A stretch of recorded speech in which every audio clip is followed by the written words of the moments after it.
예, 오늘 하나님께서 주신 말씀 마가복음 15장 33절에서 47절 말씀입니다. 예, 오늘 말씀으로 인해서 또 하나님의 놀라운 은혜가 여러분들 삶 가져서 충만하기를 가지를 바랍니다. 예, 오늘 말씀은 이제 예수님께서 십자가에 못 박혀 돌아가시는 그 순간의 장면을 오늘 말씀을 통해서 볼 수 있습니다. 예수님께서 37절이죠. 예수께서 큰 소리를 지르시고 숨지시니라. 이에 성소 회장이 위로부터 아래까지 찢어져 둘이 되니라. 그다음에 이제 이 내용과 함께 이제 39절 보겠습니다. 예수를 향하여 섰던 백부장이 그렇게 숨지심을 보고 이르되 이 사람은 진실로 하나님의 아들이었도다 하더라. 아, 예수님이 돌아가시는 그 순간에 일어난 일들을 얘기를 하고 있는데, 여러분 어제 제가 말씀을 여러분들과 함께 나눴던 것은 그들이 예수님을 희롱하면서 진정으로 하나님의 아들이라면 십자가에서 내려오라고 얘기를 하지 않았습니까? 예, 그런 도전을 했는데 예수님께서는 끝까지 그냥 십자가에서 돌아가시고 본인이 하셔야 되는 그 사명을 다 이루셨죠. 오늘은 그 예수님이 돌아가시는 그 순간에 이 한 백부장이 이제 로마 군사의 백부장이죠. 이 군사의 백부장이 이 모습을 보면서 이는 이 사람은 진실로 하나님의 아들이었도다. 이렇게 고백을 하죠. 진심으로 하나님의 아들이었도다.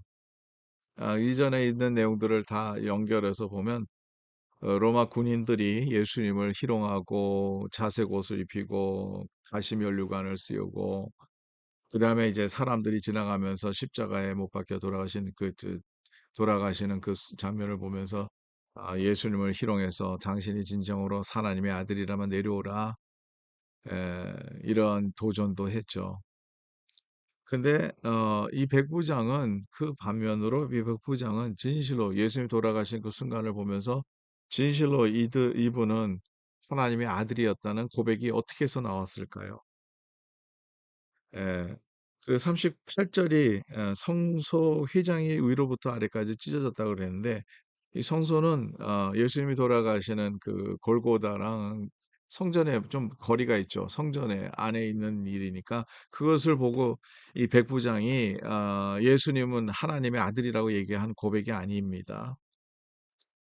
순수 이 백부장이 고백했던 그 내용은 예수님이 돌아가시는 그 모습을 보고 고백을 했다는 거죠.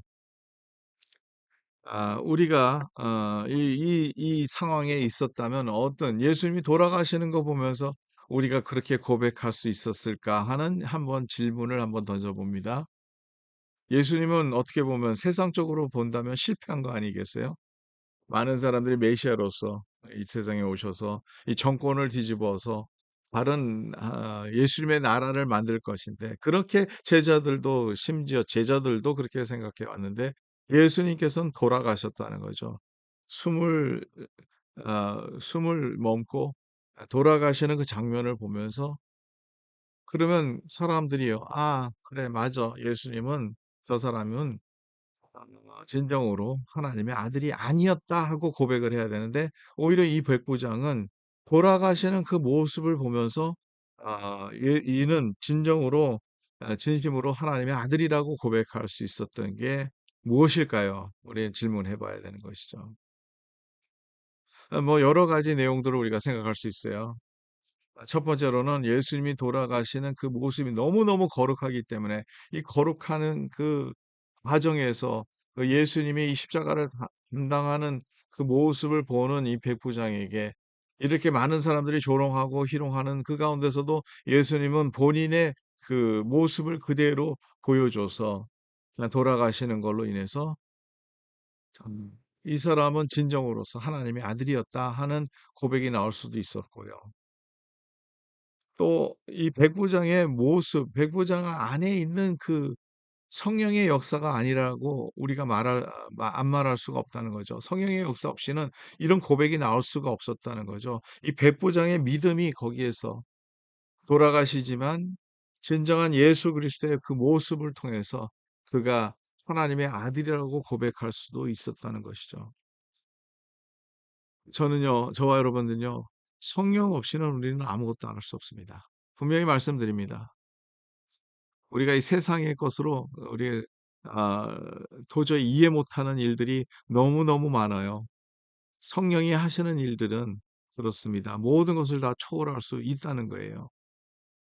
우리가 신앙 없는 사람이 신앙 있게 하고 믿을 수 없었던 것이 믿게 하고, 그래서 이 백부장에게 주어졌던 이 은혜, 여러분 참 희한한 게 많은 제자들도 이 하나 예수님의 아들의 그 비밀을 알지 못했지만 이러한 백부장의 고백을 통해서 또 연약한 자들을 통해서 전혀 예수를 고백할 수 있는 상황이 아닌 사람들을 통해서 고백을 이끌어내는 그 놀라운 능력이 어디에서 나오느냐?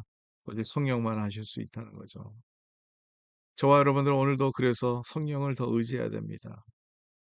세상 논리로 세상의 것으로 우리가 하나님의 나라를 바라보는 것이 아니라 하나님의 것으로 신령한 것으로 우리가 하나님을 바라보려면 성령의 역사가 반드시 필요합니다. 우리 예수님이 십자가에 못 박혀 돌아가셔서 나중에 3일 만에 부활하셨어요. 그 영광스러운 그 모습을 예수님께서 보여주셨습니다. 그러기 전에 이 백부장의 고백같이 부활의 그 영광을 보기도 전에 이 백부장의 고백같이 이분은 진정한 하나님의 아들이었다는 그 고백이, 성령으로서 있는 고백이 우리 삶 가운데서 이루어지기를 간절히 바랍니다. 때론 예수 믿는다는 것이 제가 늘 말씀드립니다. 십자가의 길이 더 많이 보일 때가 있어요. 영광의 면류관보다는 십자가가 너무 많이 보일 때가 있습니다. 그때도 주님의 영광을 바라볼 수 있는 그러한 믿음, 그러한 우리 안에 있는 그게 볼 수 있는 성령으로 인해서 조명돼서 우리가 볼 수 있는 믿음을 갖는 것이 중요하다고 생각됩니다. 저와 여러분들 오늘도 이 믿음을 갖기 위해서 기도하시고 그 믿음으로써 승리하는 우리의 삶이 되기를 간절히 바랍니다. 하나님 감사합니다. 이 백부장의 고백같이 이 사람은 진실로 하나님의 아들이었도다. 하나님 이 고백이 우리 삶의 고백이 되기를 간절히 바라고, 깜깜하고 아무것도 안 보이는 이 세상에서도 예수 그리스도의 빛을 바라보면서 주님의 영광을 바라보면서 오늘도 승리하게 해주시고 주의 백성으로서 성령 충만해서 성령님께서 인도하시는 대로 살아가며 이 세상에서 이해 못하고 세상에서 우리가 이겨낼 수 없는 그 상황에서도 주님 이겨낼 수 있도록 저희들과 함께해 주시고 성령님께서 함께해 주시옵소서. 감사하며 모든 말씀 우리 주 예수 그리스도의 이름으로 기도드리옵나이다. 아멘. 예, 오늘도 주님 안에서 승리하는 하루가 되기를 간절히 바랍니다.